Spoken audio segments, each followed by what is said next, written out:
घरोघरी मातीच्या चुली या मालिकेच्या पुढील भागामध्ये आपण पाहणार आहोत. विषारी पेढा खाल्ल्यामुळे जानकीची तब्येत ही अतिशय क्रिटिकल झालेली असते आणि आपण पाहतो जानकीला भेटण्यासाठी ऐश्वर्या जाते आणि ती डॉक्टरांना विचारते, डॉक्टर आता जानकीची तब्येत कशी आहे?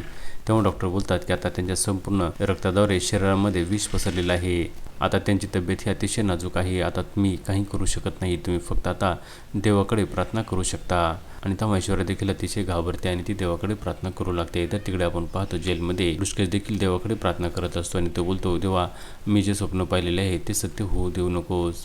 माझ्या जानकीच्या जीवाला कसलाही धोका नसला पाहिजे. मी माझ्या जानकीसाठी काही करू शकतो. तर तिकडे आपण पाहतो शर्वरी ही अतिशय आनंदित झालेली असते आणि ती स्वतःशी बोलते, शर्वरी तू काही चिंता करू नको, लवकरच तुला जानकी गेल्याची बातमी येईल. असा विचार करून ती स्वतःवर आनंदित होत असते. आता पुढे येणाऱ्या भागामध्ये ऐश्वर्या, ऋषिकेश, अवंतिका आणि घरातील सर्वजण मिळून जानकीचे प्राण वाचवू शकतील का हे पाहणे अतिशय रंजक ठरणार आहे. घरोघरी मातीच्या चुली या मालिकेचे सर्व अपडेट्स पाहण्यासाठी आमच्या चॅनलला लाईक करा, शेअर करा आणि सबस्क्राईब करायला विसरू नका.